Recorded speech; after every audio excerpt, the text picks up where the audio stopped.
fans, isn't it? You play a football match without fans, isn't it? It can be the greatest game in the world. If there are no people there to watch, it becomes nothing. And to Johnson. Johnson. And a goal by Johnson. Larson. Oh, he's in. Henrik Larsson! That is sensational! Nakamura, he has done it! Isn't that just typical? The game is over. The Rebels have won. A star is born at Celtic!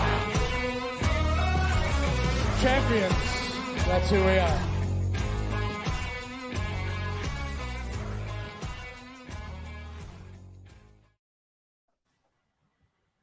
Alright, how yous doing? Tuesday, the night dog. I'm fucking boiling, absolutely boiling. Paddy, how are you wearing a jumper, man? How you? Mate, how you doing? It's fine, mate. It's lovely. No, it's no. No, listen. To be fair, I've been out in the garden for the last hour or two, and it's fine. So nice to see you get the old spaghetti airs out. So, Aye, mate. Aye, that's what I've got. I've got, mate. Fucking boiling. And obviously, I'm up in the attic anyway, so it's even warm. It's like a hot box up here, man. I'm almost sweating as much as what Ryan Giggs is right now in his court case. oh, by the way, that's a fucking scoundrel. Fucking, we're talking about a fall for grace, man. Prick. Aye. There's the first comment aimed at your lovely fashionable apparel, right, Gav? Your pal Woodsy. Gav, were you in the Commonwealth Games or something? Oh. Aye, fucking the couch potato competition. Aye, that's what I would win. Well, back again, mate. Tuesday, innit? Welcome back, everybody. There's Palman. How you doing, buddy? By the way, big shout out to Palman, all the way from the Netherlands. Your team won 3-0 the weekend, mate. VVV Venlo, which is obviously Jackie Marcus's old team. So, well done, you guys. John Coyle, how you doing, buddy? Who else have we got? Kaiser, the man. Patrick McLaughlin. Good evening. Hope everyone's enjoying the weather. Absolutely, mate.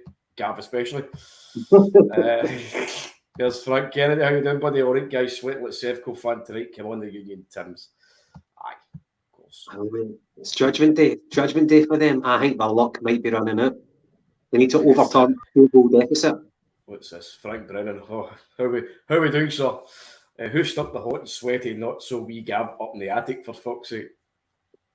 I thought that'd have been your dream, mate, seeing Gav a wee bit more, showing a bit more flesh and sweating. You can't please everyone, man. Can't please everyone. Aye, there's they were here talking about Ryan Giggs, but for fuck's sake, you're wearing a wife beater. Very true, mate. No, that's it. They'll laugh about, but you know the script.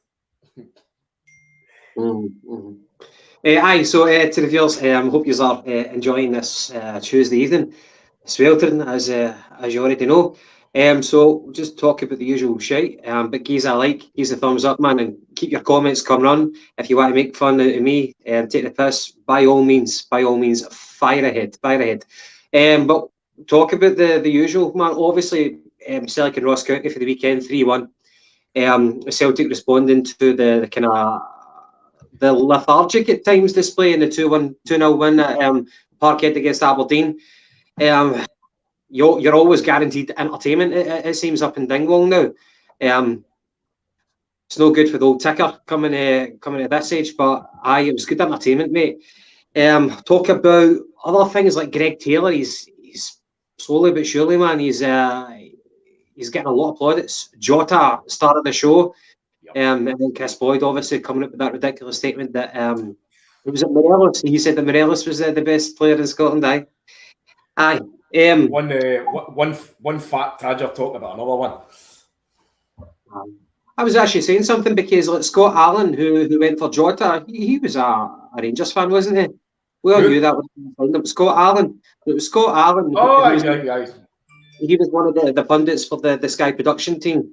And it was him who said that Jota was the best player in Scotland, coming from from what I'm aware. Aye, a Rangers fan. So the Ross County game, mate. I think the talking point is Jota. Now, bearing in mind how Ange's post-match comments against Aberdeen, where he singled out Jota, which I made my feelings clear in that. I thought it was quite telling that he singled out probably the most talented player in the group. That's what other coaches have done in the past, where if you want to galvanise everybody, you target the best out of the bunch. And that means that everybody around them will be saying, well, if the manager's pulling him up, then fucking hell, what does he think of me? So I think Jota responded with the maturity and the mentality that he's got. He came back and he had like 3 assists. He did very, very well. Even did a wee dance, a wee shimmy in front of the Celtic fans, which was rather funny. What more can you say about Jota? But the actual performance itself, man, it was worrying at times. With 7 minutes left, I think it was 1 each, but we pulled out the bag. Not as dramatic as the Anthony Ralston winner, but entertaining anyway. Paddy, what's your thoughts, mate? Well, just harking back to what you're talking about with Postecoglou. So clearly, it's a case of reverse psychology working to perfection. Because when he did make the comments, he was almost it was as if he was setting a challenge to Jota. Because we knew what the first game was like. We dominated the game. Let's be honest. But we just didn't make the chances count more than we should have. It really should have been about fucking 5 or 6-0. But we didn't do it. But the good thing is the manager, as you say, he set the bar high. He's now expressing on public platforms now that he wants better from the players. So set the challenge to Jota, and by fuck he got it. That was a great performance by Jota. I thought he looked as if he was enjoying himself. Everything that was kind of fluent was coming through him. You know, obviously he started on the right, then I think he moved on to the left again at one point. But definitely Jota was the star of the show. Slightly behind him was Greg Taylor, who I thought had an absolutely excellent game. You know my thoughts on him last season. I didn't think he was good enough. I still get my doubts about him, but his performances towards the tail end of last season were brilliant, Gavin. You could see how he started to slot in perfect into that inverted fullback role. You know, Postecoglou made the comments as well after it about the kind of left back role being obsolete now. But I watched the game back, mate, and I don't want to obviously blow too much smoke up Greg Taylor's arse. But see the way he was playing, the way that he was coming for the left back area, and he was linking up perfectly with the centre mid role, coming out wide, starting attacks, going through attacks, being the attacks. It was a wee bit of the kind of Philip Lam for me. Obviously, no anywhere to that extent of quality, but just the way that Philip Lam was so interchangeable throughout so many positions. You know, brilliant. But again, he's another player who's had to up his game because he's now got competition in Bernabei, who it's reported that he is this. Oh, disappeared. Must have heard enough of my shite. Bernabei's in the door, so he's already showed what he can do. He looks as if he's going to slot perfectly into that inverted fullback role as well. Step into the midfield, whatnot. But I think the now, I know, heard enough. I think the now, mate, Taylor is definitely ahead in terms of being the first pick at that position. I think defensively, the now, Taylor's better.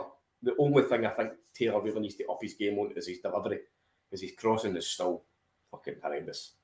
Do you think that all the fullbacks, Ralston, Janovic and Taylor, do you think that Taylor has adapted to the inverted tactic better than anyone else? I'm not saying that he's the best fullback not by a shadow of a doubt, we're saying that, or the most naturally talented. But I think that whenever you've got limited ability, you do try harder, overcompensate. Do you think he's adapted better to that formation, that tactic that Postecoglou wants to view in the squad? I wouldn't say he's adapted better. I mean, we saw how well Ralston adapted after a couple of months. I think the first game that I actually saw it with Ralston was the St Johnstone game at home, where Jackie Mackey scored the winner. And for me, I was sitting low down at the game, and I could see Ralston's movement, and it was a pleasure. It was almost like a chess piece, every time there was a transition of play, be it for us or be it for the St Johnstone. Sorry, he was there, he was moving in, he was getting there on time, he was ahead of time. I think Taylor has taken a wee bit of time to kind of grow into that role. I know he had a couple of injuries as well and took a bit of time to come back into the squad. But no, he's definitely grown into be an important player for us.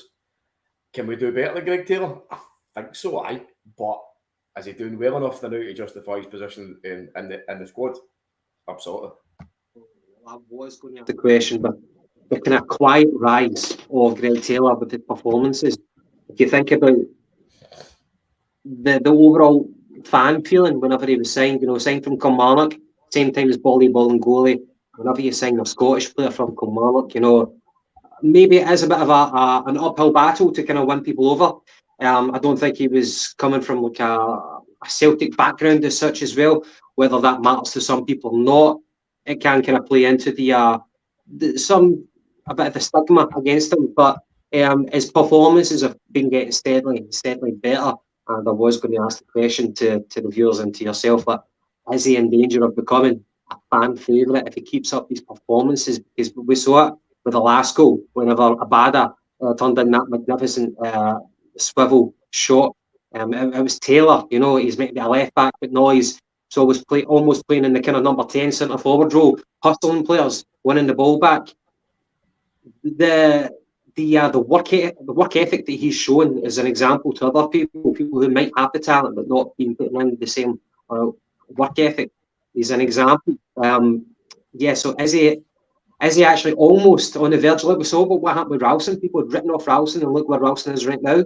I know that people write off Greg Taylor's physical attributes, being short and maybe not the fastest.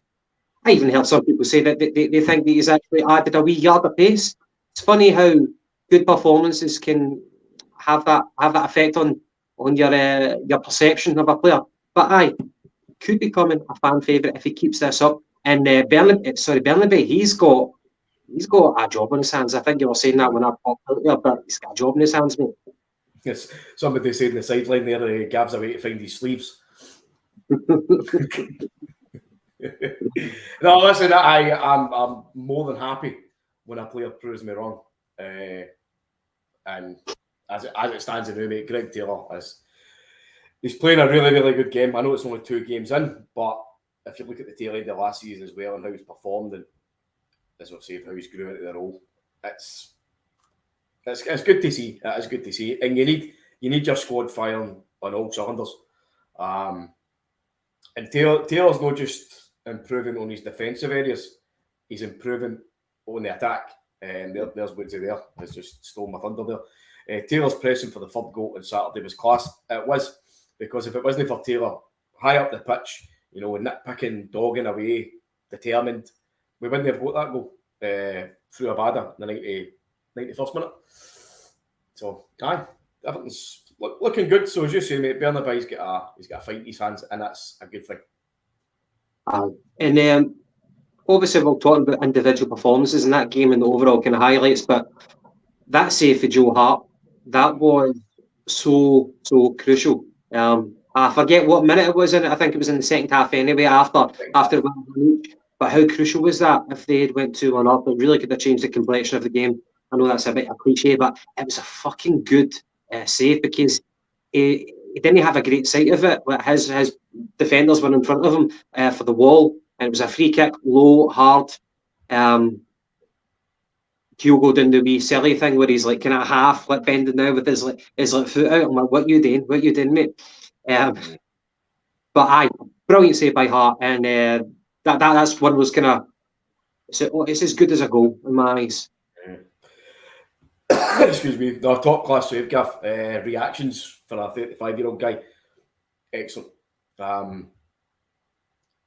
At first, for a second, I thought it was in. And then Joe Hart's movement was actually that quick in his reaction that I didn't realise that he saved it. I thought it was a goal until I seen it kind of wrestling in his hands. But I'm sure it was the same one as well. When he made the save, he got up and he ran with the ball in his hands, and he literally just fucking manhandled a guy right out the road, which is good to see as well. So there's no fucking about with Joe Hart, as we know.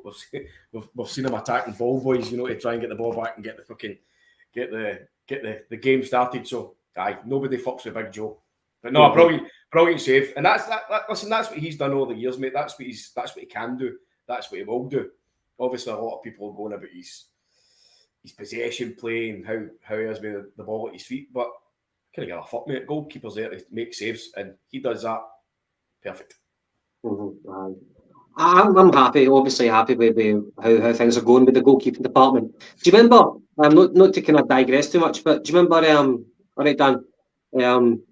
Do you remember the Artur Boric game when Stevie Woods, our goalkeeping coach, came out and he had that kind of an emotional embrace with Artur Boric? It's good to see that kind of relationship is still there, and that I think from the reputation that Stevie Woods has got, I've not heard anyone say anything bad about him. Obviously, recruitment is out of his hands, from what I understand. Anyway, he doesn't. He might have a hand in the background, but obviously the final say goes down to the manager. But he can't really control the people that he works with.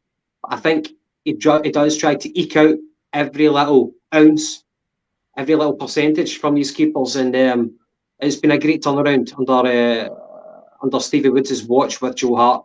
From the reputation that he had when he came into Celtic, trying to turn his career around, and where he is right now, he's a fan favourite, a Premier League winner, and now chasing to retain the title, and firmly in with the manager's plans as well. My dad doing a great job as goalkeeping coach. Well, I tell you what, Woods, if he's your dad, fucked, he must be about 90, so he's looking well for his age. But no, as you say, mate, he's been quoted as being a top class coach. Guys like Borok have come through the system when he's been the coach. Fraser Forster about 4 times as well. I think the only goalkeeper that we've had who's underperformed in his tenure has been fucking Barkas. I don't think Jesus Christ could have laid his hands on him and turned him into a goalkeeper. So I think we can maybe patch that one. Do you know what I mean? Write that one off of the record. Joe Hart has come in. He's been incredible. His experience has been so vital. Performances, obviously, more importantly, absolutely sensational. He's another one of the guys that just needed a home. He needed to be loved, and obviously he's came to the best team in Scotland, one of the best teams in Europe, one of the best atmospheres and stadiums, best fan bases, and he's been taken in. He's one of the boys, and he loves it. So a happy goalkeeper is a focused goalkeeper. Oh, totally. And the confidence that brings for the defence as well. Talking about the defence, mate. So that was, I think a full 90 minutes that we saw of Moritz Jens. We saw him come on against Norwich in the friendly for like a bit of a cameo appearance. But that was far too short to make any really initial impressions. But I wanted to ask you what you thought about Moritz Jens. Still like a young player, by the way, and obviously we were rumoured with him the previous year. For one reason or another, we weren't able to capitalise on that. He went to France, I believe. But he scored. He scored on his first start for Celtic, which is brilliant. And not only that, but did we need it? He came to the rescue. And immediately after scoring, he jumps in amongst the fans, gets that mandatory yellow card, which is a pet peeve of mine, that and taking off your shot whenever you score a goal. But a great start for him. It seems like he's already risen above Welsh in the pecking order. Joe Hart will play till he's in his 40s. Other teams lost for benching him. That will be our game. Here's a good question as well for Mystery Dan, the man. Does Big Joe stay on as a coach once his playing career is over? Well, he's got a family, and an extended family from England. I would imagine he would go back to England once he retires. I can't see him staying here as a coach, but who am I? What do I know? It's not a bad shout, that, by the way. His experience is invaluable. He's been there and done it at the highest level. I would take him in a minute, but listen, that's the future. But it's a good question. It's a good question. That's one for revisit in a couple of years maybe. So Moritz Jens, mate. Not a bad debut. So how would you assess the performance? Excellent debut, mate. Obviously the goal that Jakovic scored came for a set piece, which was fucking part and parcel sometimes, isn't it? You win some, you lose some. It was a poor goal to concede, but the good thing is we kept plodding away. The thing I liked about Jens is, as Frank Kennedy just reminded me there, I said this the other night, Jens is all legs, which for me is, and that's in the sense that there was one moment where the Ross County attacker was kind of coming just off of the right-hand side, but he managed to run through the centre. And something that I haven't seen for a long, long time with a centre half, Gav, is that he stood his ground and he made that excellent standing tackle. He didn't dive in, he didn't fumble, he didn't stumble, he didn't fucking hesitate. He stood there and he used the big, massive legs of his and he just stuck it out to the side, took the ball off him. It was a great tackle. I think the big guy looks as if he's confident. He's another one of these centre-backs that likes to get on the ball, likes to bring it out for the back. I think he's enjoying the time that he's afforded up in Scotland so far, where he can actually put his foot in the ball and bring the ball out for the back, because as you know, a lot of teams tend to sit and camp it in their own half as soon as the play does. So he has afforded that kind of luxury of being having a wee bit of time on the ball, but he did something that we've been crying out for a centre back to be doing for us for a long, long time, and that's scoring a goal for a header. As you say, the timing was excellent because it put us ahead, and it was a great goal to score. First goal on his first start in an away game, perfect. Yeah, and of course our centre backs became Carter Vickers and Starfelt and Welsh. I don't think any of them are above 6'1", but this guy, Jens, he looks like about 6'2", 6'3", maybe. If not taller, he's very much like the similar mould, like physique-wise, as Julian, but we're hoping he's got a bit more about him. You know what I mean? A wee bit more aggression, a wee bit more lucky than Julian as well. And if he can have the luck and that aggression along with his physical attributes, then the future could be bright for him. It could be interesting if Ange is willing to put on Starfelt ahead of him, but what have we got for Kaiser yet? What was... Sorry, mate. That's right. Jens had a good show and put himself on par with Welsh in the stake for the spot with his goal. He defends and he links play to midfield, great player. Hopefully he will be a great player. Do you think he has already risen above Welsh? Because it's funny, Welsh scored on the first game against Aberdeen from a corner, and now Jens has done the exact same feat. He pulled off the same trick on his debut. Welsh wasn't in the squad, but I don't know if he was injured. Now, see that you mentioned that. I'm sure I made this point after the Aberdeen game. Is that I recall Ange specifically saying after the game that how important Gavin Strachan was in terms of our set pieces. So as you say, that's two centre backs have scored 2 set pieces in 2 games. So yeah, maybe there's some substance to that. Maybe we should fucking start giving Gavin Strachan a bit of leeway. No. But no, listen, mate, I think I said it Friday that I thought Jens would leapfrog at Welsh at some point. I didn't expect Jens to start, but apparently Stevie Welsh was sick, so Jens came in and made his debut. I don't know, Gav. I don't think you drop him, do you? For Welsh, for me, Welsh on the ball is. He's too slow. He's too slow in his thinking. He doesn't turn it over quick enough. And in an Ange system, he wants his centre backs to be getting the ball, looking up and passing it on. He wants his full backs to be getting up and getting the ball rolling. So all our attacks are starting for the back. I think for me, Welsh delays that to some extent. I didn't see that with Jens. Yeah. I think that the one Cameron Carter-Vickers, he does what he does. You know what I mean? But the player, whether it be Starfelt, Welsh, Jens, whoever's playing next to him, the onus is on that player to kind of distribute the ball. Whenever the ball isn't on to a fullback or to a midfielder, what you normally see from Starfelt is he'll start jogging out, dribbling out with the ball, and if nobody comes out to him, then he'll just keep going. But his aim is to commit a midfielder, to bring it to him, to make space, and then he can pass to someone else. So I think that's what Ange is looking for from the left side, the centre back. Jens seems more than capable than Welsh, I would say, at doing that. But again, it's still early stages. But I would say that Jens has jumped ahead of Welsh in the pecking order. Quite harsh on Welsh if that is the case, but just my own opinion. And Starfelt, he was on the bench for that game anyway, so the question is, does Starfelt leapfrog him to come out against Kilmarnock, or does he persevere with Jens? Or again, if you score a goal on your debut, win the game, difficult to lose your place after that. There's Joseph Morton, hail Gav and Paddy for sunny Wellingborough Northants.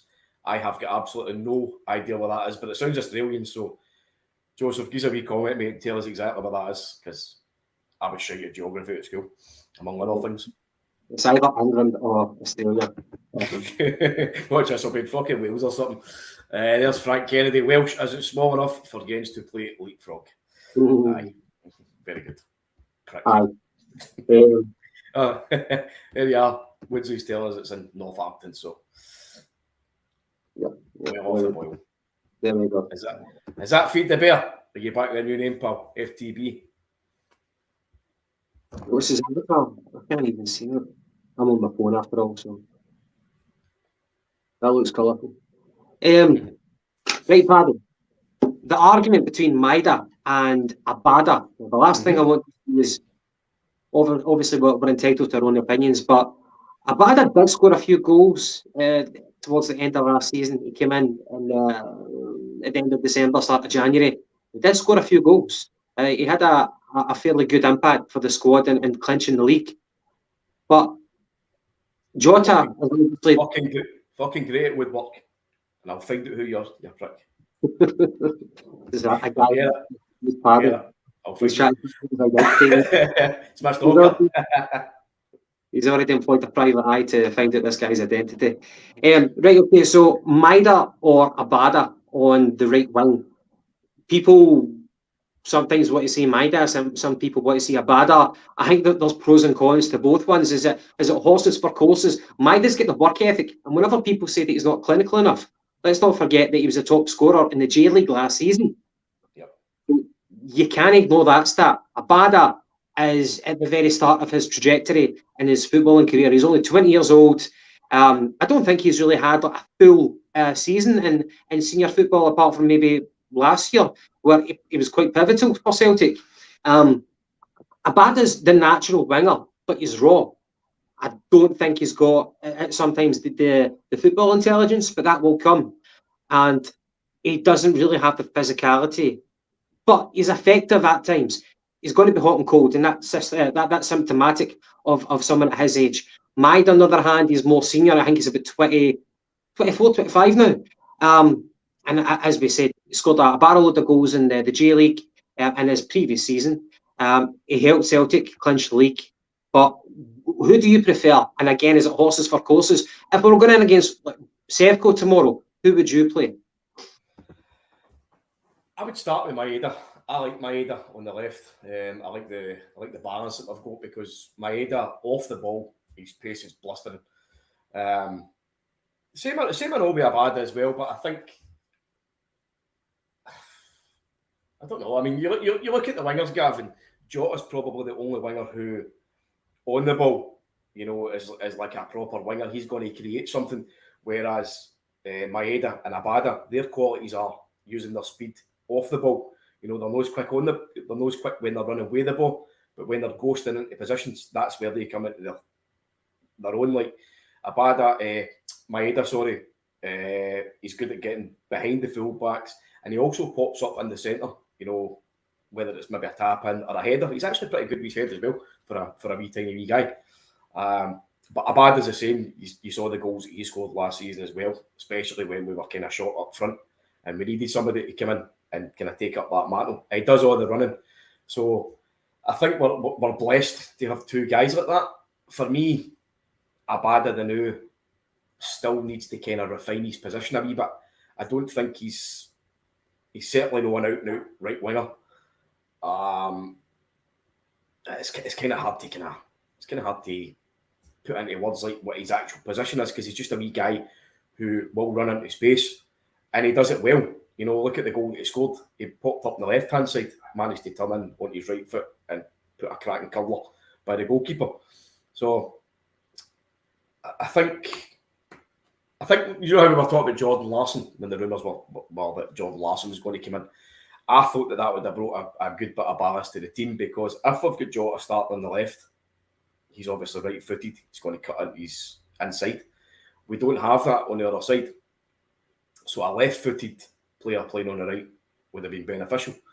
But by the looks of it, Gav, about 5 hours ago, I think it was, your man Anthony Joseph tweeted out that what actually approached Barcelona for the services of Alex Collado, who is predominantly an attacking midfielder, but could also play as a winger. He's left-footed, so he will play on the right. Again, that brings that kind of balance, especially if we've got two fullbacks who are quite fond of rampaging up the line. I saw the kind of news flash, but apart from that, I know fuck all about this boy Collado. I don't know if it's similar to the kind of the attacking midfielder from PSG, the kind of 19-year-old or whatever it was. No, he's a bit of a different player, mate. He's left-footed. He's quite tall. Technical ability, good on the dribble. He's got good pass. He's almost like a bit like O'Reilly, but kind of thinner. What I've seen today is that he's 23. It looks to be a loan if we're trying to get him. He was very, very close to joining, I think it was Sheffield United last season. Couldn't quite get there, so he ended up going to Granada. And I think he played about 14, 15 games there with Granada. Pretty well quoted for his performances. He has been a revelation, apparently. This is the one time that you want McGinn to be on, because he's a mad Barcelona fan. But as I say, from what I've read, very, very, very well quoted. Played a blinder for the Barcelona B team, and apparently he's personally approached Xavi, told him that he wants to go because he's not getting registered, and Xavi apparently is a big fan of him. And if it wasn't for the fact that they'd signed a couple of players, he would have been getting game time. So it does sound, mate, as if there's a player there.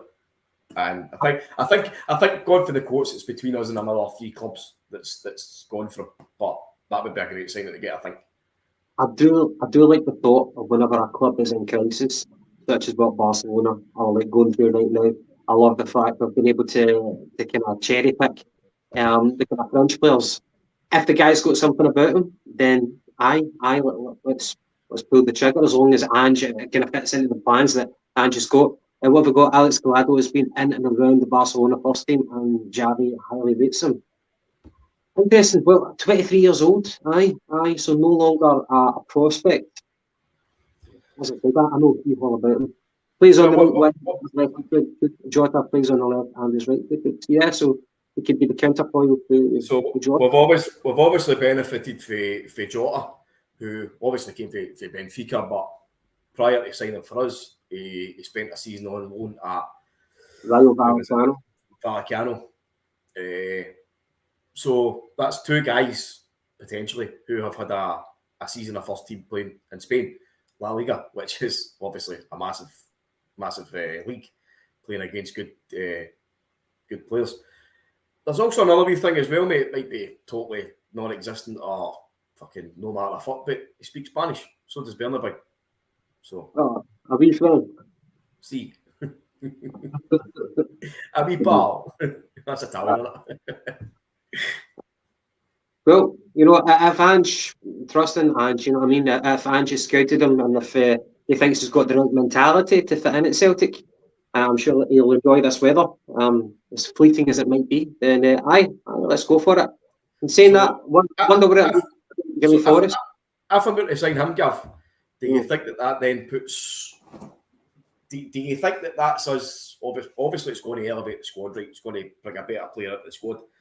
Do you think that then impinges on anybody? Do you think that maybe puts Forest? I think you were just about to say that before I butted in, so sorry about that. Do you think that puts him on the back burner? Do you think that then eats into Abada's game time and development as well? Do you think that puts Jota onto the left, which then turns Maeda into a bench player, a super sub kind of thing like that? Or do you think we're doing the right thing in beefing up the squad? Because I saw a comment the other day for Ange, it was after the game, and he did say that guys like Joe Hart, Callum McGregor, etc., will not be 50-game players this season. There is no way he will be, putting that much stress on them over 4 competitions. Yeah, well, that's kind of good to hear. You'd imagine eventually Celtic are going to pay attention to the sports science. You know what I mean? I heard a couple of my friends say, well, if Callum McGregor can play 50 games and his body doesn't break down, then so be it. Keep doing it. But that's going to shorten your career, I would imagine. But to go back to your actual question, Jota's the main man. He thrives on the left. If he wants to switch for 5 minutes here and there to go on the right, predominantly he's a left winger. So that's his position, nailed down. So yeah, if we bring in this guy Collado just to kind of bring competition, whether he's going to be an understudy or the first choice, yes, you're going to be looking at how other people's chances are going to be affected. I think Ange has come out speaking about Mikey Johnson. I think Mikey Johnson does prefer to play in the left anyway, but speaking of Mikey Johnson, I think Ange has alluded to that he would like him to, I hope he has, I'm not making this up, but he would like Mikey Johnson to get opportunities, perhaps out on loan at the right club in the right league. So that surely has to happen. If that's what his ambition is, so can I put him in the periphery? James Forrest, on the park, never mind off the park. I'm sure he can do a job off the park with, team spirit and stuff like that, and translating for Rio Hatate. But on the park, you're going to get much game time. He can do a job. He can come on, last 10, 15 minutes, fill in for like injuries and stuff like that. But I think we're all kind of in agreement that he's lost a yard of pace, which is unfortunate. At least a yard, at least. That happens for players who their whole game is built around explosiveness. At that age, it's wear and tear. It's natural that happens. So, if Collado is going to come in, then yeah, James Forrest, his chances are going to be impacted as well. What that does to his 4-year deal, I don't know. But it's a good problem. It's not a bad problem. It's a good problem. And I don't think James Forrest is going to sour the dressing room. He's not that type of character. So, yeah, people will be affected. And Maeda, as you said, yeah, until Maeda, I want either Maeda or Abada, or even both of them, to start playing with arrogance, especially Abada. Abada is an out-and-out winger.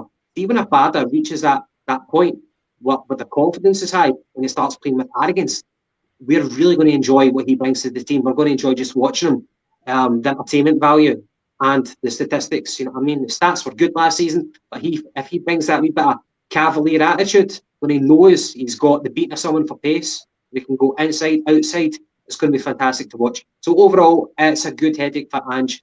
So that's what as a coach. The good thing with that is as well, mate, it's another signing if it comes to fruition. As it's another player that's coming in who can play in at least a couple of positions. We don't sign a player unless it's maybe Joe Hart. I don't expect to see him at left back or anything, but we don't really seem to be signing a player who is static to one position. Look at the last few guys that's come in the door. Aaron Moy, he seems to be a guy who can play at the back, he can play through the middle, and he can play more forward. We've got Kai Ogo up front who can play in the wings.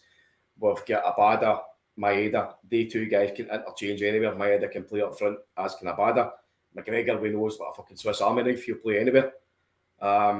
So I think if we were to sign Collado, that also then fills in another box tick for the midfield.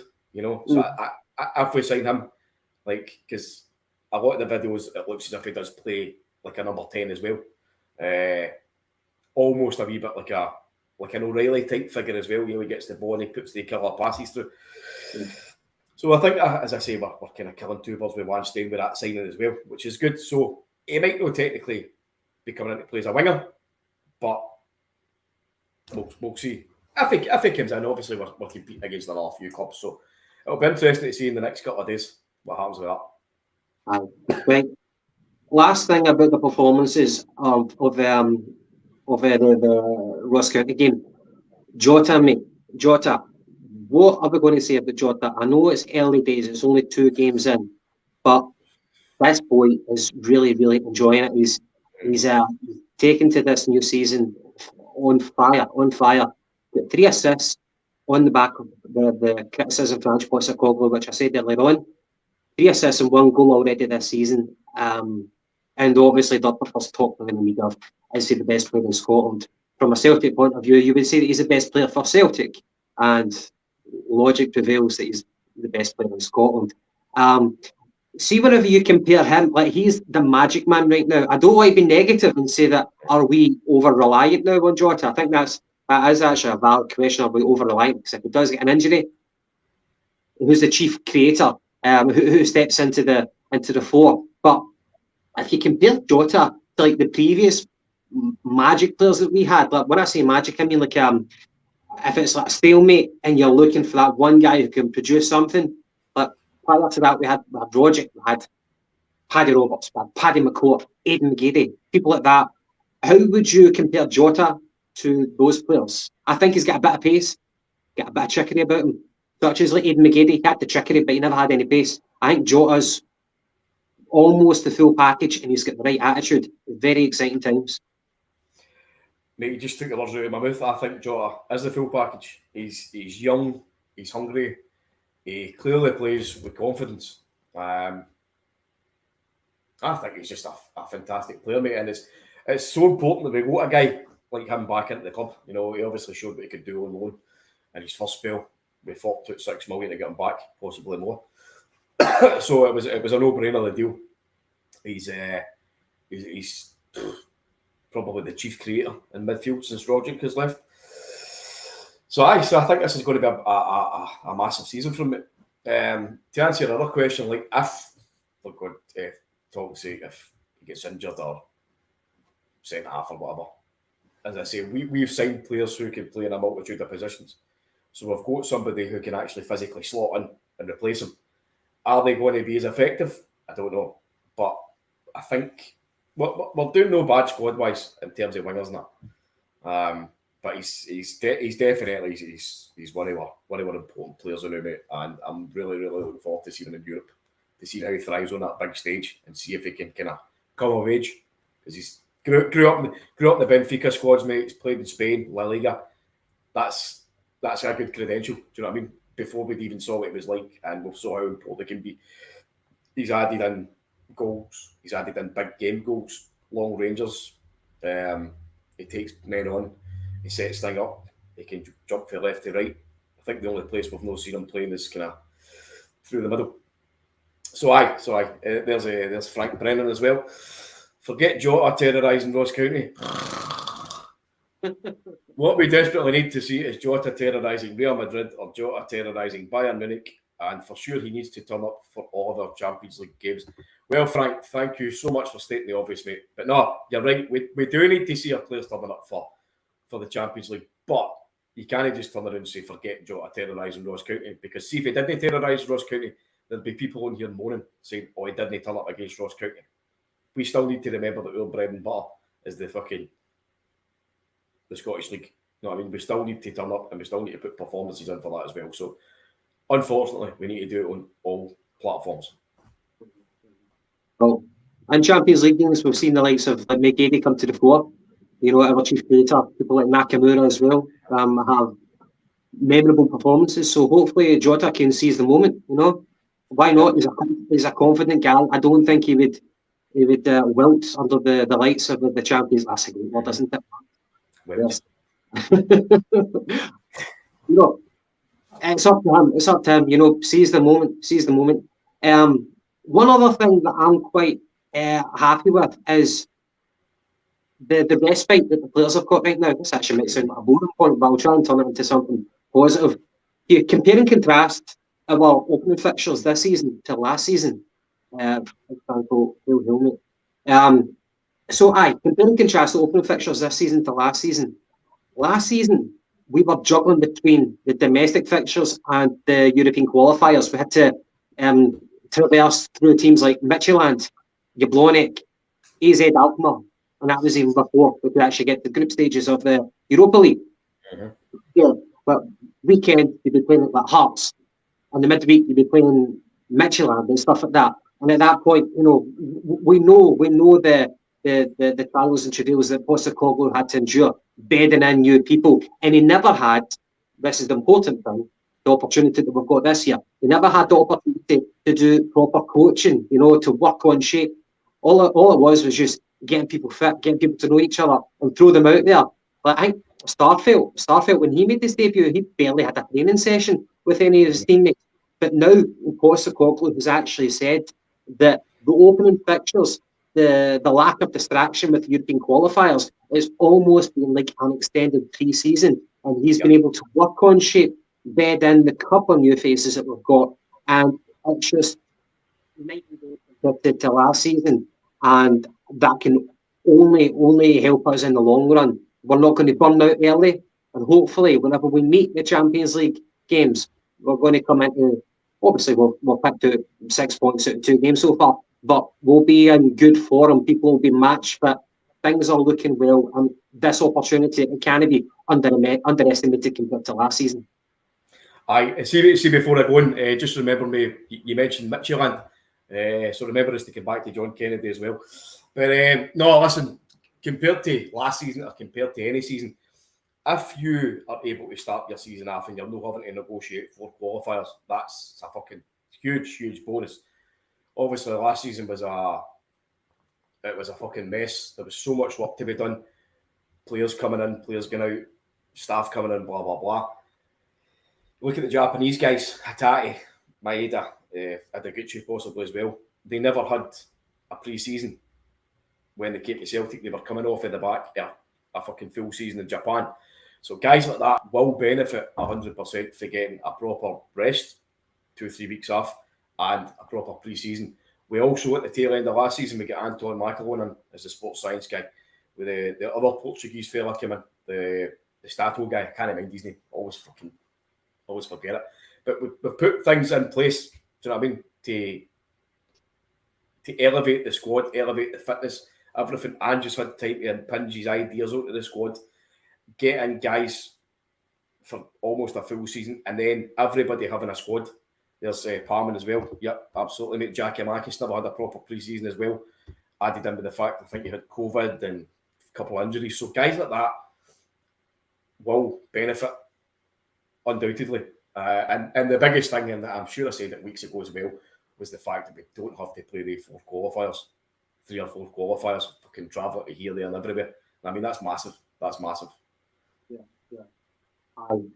Some people think that can bring a benefit, that it can make you more match fit, but it's kind of pros and cons. And another thing about one of my fears about having the Champions League qualifiers coming, because that can make or break your season. Sometimes it actually forces you to make hasty decisions in the transfer market, which is another benefit. We've not fell into that chapter of making those hasty transfer calls. We've been able to make calculated decisions about who we want to bring in and who wants to go. And to Frank Brennan, I'm just going to touch on this one, Gav, if you don't mind. Take it almost as a complete given for Jota to terrorise every team. Excuse me, in the SPL, but the fact still remains: he and Kyogo, Jackie Makis and Joe Hart all need to do it in the Champions League too. Well, obviously. Like, we're no one to sign guys to no play in the Champions League and no turn up. So, again, that's stating the obvious. But like that, Frank, you can't just expect players to turn up week in, week out and deliver every week. And the league, that's just... I get what you're saying, but when you start thinking about things like that, then you take things for granted and you don't respect your opponents, which I think for me is a bit of a dodgy line. You think you can just turn up. And there's so many Celtic teams throughout the past I've done that. Just think they can turn up for games and win, and guess what? They get fucked, and they do it a lot in Europe as well. So, if your team goes into the Champions League on the back of a league win, I think they're more confident. If they don't fucking win or they drop points in the league game before they go play the Champions League, there's a monkey on their back. So, I think we need to enjoy performances like Jota's at the weekend. He never scored, but what did he do? He set up 3 goals. You know what I mean? It's a positive. There can't possibly be any negatives out of that. And another thing, talking about the pre-season. I'm sorry, I'm talking about the calendar right now for this part of the season. Is Ange said he actually organised bounce games, and that was to help the French players get more kind of match ready. Don't know who they played, but that's encouraging to hear that he's doing those sort of things to get people more game time. Right, Paddy. So this Sunday, another sorry, aye. Did you forget something, Gav? No, I was talking about. You want to talk about Midtjylland, John Kennedy? Aye, big John Kennedy's linked with the manager's job at Midtjylland, so I've just seen them there. They're getting beat by Benfica in the qualifiers. Aye, well, Midtjylland, they got the better of us last season, didn't they? That was the first team that we came up against for the Champions League qualifiers. But aye, so John Kennedy, yet again, is getting linked with a manager's job. Who's he been linked with in the past? Hibs. Aye. Hibs, Oldham, I think. Fucking hell, Oldham, man. That is a car crash of a club. Mm-hmm. Remember Paul Scholes took over them? Paul Scholes took over after a week. He left. Aye, just horrendous. But listen, everybody's got their doubts about John Kennedy. I know he had a poor spell as interim manager, but do you know what? All the emotions are gone for that season. I'm not going to look at that as a negative now. Everything that I've heard from guys who are active in football now, this and that, they all tell me that John Kennedy is a magnificent coach. Sometimes a coach doesn't make a good manager. Look at guys like Steve McLaren. Apparently he was one of the best coaches in world football, but ended up fucking turning into the Wally with the Brawley. Yeah. You know what I mean? So, big Steve. Scuba Steve. But no, I think it would be a loss if we lost John Kennedy, but that is what it is. But it'd be a strange appointment for him to take one to Midtjylland, right on to Denmark. Aye. It would be a strange one, you know what I mean? I think he's got a family here anyway. Obviously, with your career ambitions in football, it can take you to places where you wouldn't think you'd end up, such as Neil Lennon away to Cyprus. But John Kennedy, if he's dipping his toe into the managerial pond, would you go to Midtjylland? Is that the right step? Nah. I could not see him doing it. Ange beginning to bring in his own Kennedy best to get his own job. Nah. I don't agree with that, mate. Come on. It might not be one of Ange's boys, but you know, I've heard brilliant things about the guy. Like even players who've left Celtic, they've actually given a shout out to John Kennedy and saying the guy puts in extra shifts, extra hours on his days off. He was coming in and helping me through recovery and things like that. I've heard stuff like that. The compliments galore about John Kennedy. The main detractors are from us, the Celtic fans, and I think sometimes whenever you're part of the furniture, if you hang about for too long, then you get tainted with you get remembered more for the failures rather than for the successes. But things are going well. Things are rosy in the garden and in the backroom stuff. And just made no noises at all that he's discontent with anybody that he's working with. So. And he's obviously brought in Harry Kewell. But what he has said is that in terms of bringing people in to get rid of other folk or to make space or whatever, what he has said is that he's brought in Harry Kewell to freshen things up. I think he said something along the lines of, if the squad get used to hear the same voices and hearing the same things all the time, he says then it can become static. And he's including himself in that as well, by the way.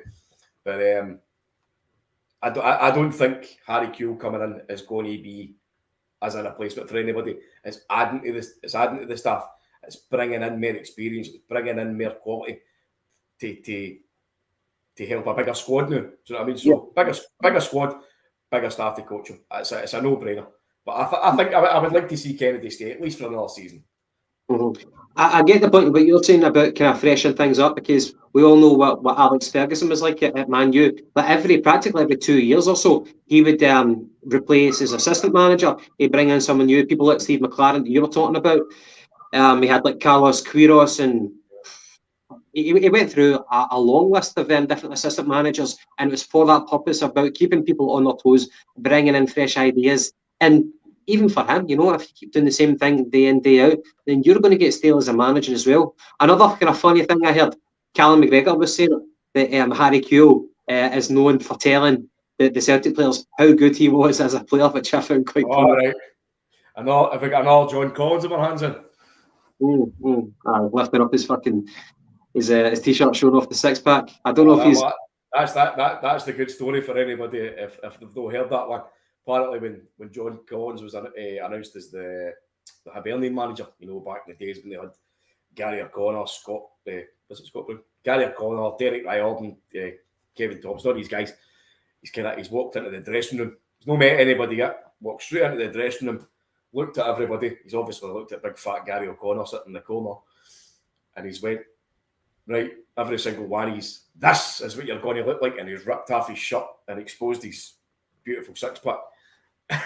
I think if a manager done that to me, I'd fucking bust out laughing. You know what I mean? It's better than what fucking Mark McGee was threatening to do, get naked. Oh, Jesus. Fine. Fuck that. Give me Big John Collins, his six-pack any day.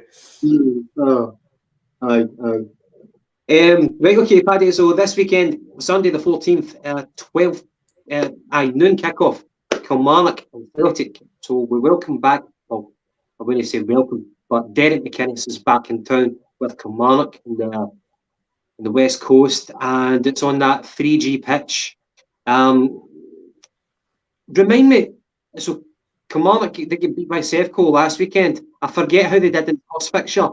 It was quite nip and tuck between them and Arbroath and getting promotion to the Premier League. But here they are, an away game, classic pitch. It might not be easy, but we've had success at Rugby Park in the past, so I'm hoping for. Look, I'm expecting the 3 points, and I would imagine it's going to be easier than the Dingwall visit. Are you as optimistic as what I am? It's not often that I'm optimistic, so maybe I've cussed them already. What do you reckon? No, I think you've got every right to be optimistic, because obviously we're the best team in Scotland. I think I'm expecting a tougher game, but in a different manner than we go Ross County. I think McInnes is just a fanny in terms of when it comes to playing us. He's so negative, and he'll have his team captain, but what he will do is he'll have Lafferty running about, fucking sticking the elbows in, sticking the feet in. He'll have, I think, that Alan Powers back there as well. He's another dirty player, so there's a potential there that one of your players can get injured in the midfield. You've got that fucking Jordan Jones as well. So there's a few scumbag players in that team that will go out and they'll try to do the dirty. So for me, mate, I would like to see a bit more physicality brought into the team. I know we're obviously playing on the plastic pitch. It's no ideal, but it is what it is. Giakoumakis came on later on in the game against Ross County, and he actually played up front with Kyle, which was good to see if Postecoglou altering the tactics and bringing on two strikers when we needed a goal. So that was good. I would like to see Giakoumakis starting, simply for his physicality. I would also like to see Ralston starting for that as well, because I think we're going to need a few guys who can kind of do it a bit uglier. For me, I wouldn't like to see Turnbull starting. I know Turnbull's a good player, technicality-wise. He's very, very good. He's good in the ball, this and that. But for me, I don't want to sound too harsh here, but I still think he's a bit of a shite bag when we're playing against harder teams. I thought he went missing a game against Ross County. He could have had chances. He could have brought the team forward. He doesn't do it when the going gets tough for me. He's pleasing on the eye when we're maybe playing at Celtic Park and we're up against Aberdeen who's camped out at the back, or St Mirren, whoever it might be. But no for me. I would actually fucking again, he's going to go off. He's not with this, but I would actually go with somebody like James McCarthy or Turnbull for this game, simply because we need players who are going to be able to win ugly and fucking dominate the middle of that park. So yes, give me Ralston, give me Giakoumakis. There you go. 59 minutes it took, viewers, for Paddy to mention McCarthy. On Moy. You're doing well. You're doing well. He's not the first player in your mind. That's good. That's good. We're making progress. Aye. Okay. Kind of on the home stretch right now, but just to kind of finish off, see the opening fixtures that we've had for the domestic campaign. So Aberdeen at home, Ross County away, and we've got Kilmarnock at home, Hearts at home, Dundee United away. We've got Ross County away, and the Premier Sports can't really legislate for that. The draw is a draw, and then Sevco at home. If you were to design a very challenging opening 6 fixtures, then you probably wouldn't be far off reality of what we've actually drawn right now. Now, I'm not screaming blue murder at all. It is what it is. But we've got 6 points for 2 games. What's your expectations? Killie away, Hearts at home, United away, and then, of course, that leads us into the Sevco game. Are you expecting a 100% record up until that point? Yes. 100%. As you say, mate, the draw's a draw. The opening league games are what they are. It still grates on me, and it still really, really pisses me off that we were the champions. It was our time to unfurl the flag, and we were playing on Sunday. Come on to fuck. We should be the first fucking team playing. You know what I mean? Yeah. But alas, it wasn't us. It was another mob. Yeah. That is what it is. And what about the viewers? Are they expecting a 100% record up until that point? Are we good enough to expect that? I agree that Turnbull good against average teams at Celtic Park. It never turned up in any big deal. I would sell him if the price was right. Interesting one. I agree with the first point, but again, every man's got his price. So if the price is right, as Bruce would say, then why not sell him? And for Patrick McLaughlin, if we get through this weekend, it looks promising. It does. And there's Woodsy.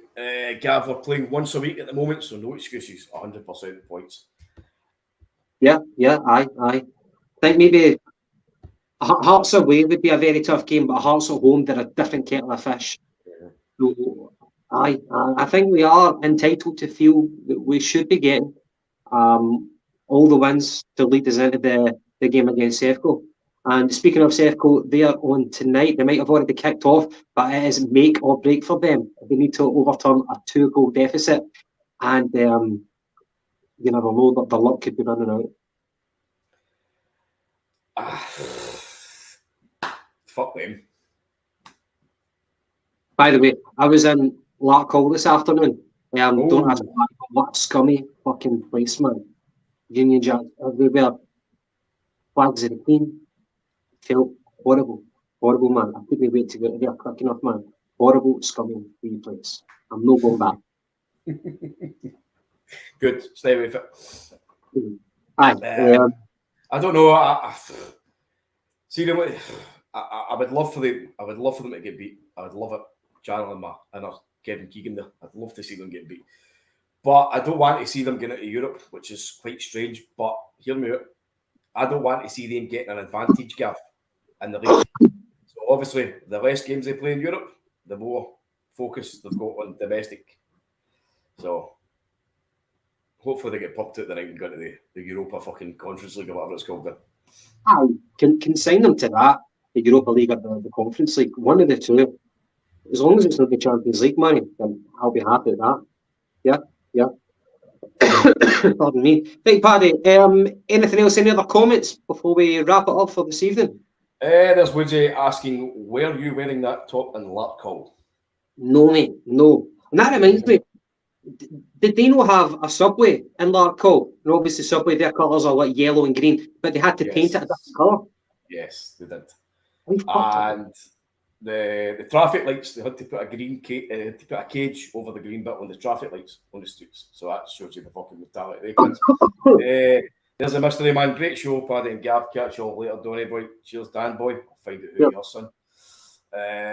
Donny Boy, Sevco arse is virtually dangling above a mincer and ready to be turned into a Tesco product. Very good. John Coyle, great show, guys. Thank you very much. Thanks. Aye, Paddy. Right, okay. Good chat, good hustle, mate. I can't believe you're doing that jumper. Mate, I've got a big fan on. It's great. Fucking lovely. Windows are open. I'm no stuck in an attic with the fucking Quasimodo or. You've got plenty of fans, I see. Yeah. Right, to the viewers, thank you for watching, and if you're still here, give us a wee like. Thanks very much, and hopefully tomorrow we're all grinning with Rangers going out of the Champions League. That would be brilliant. Excellent.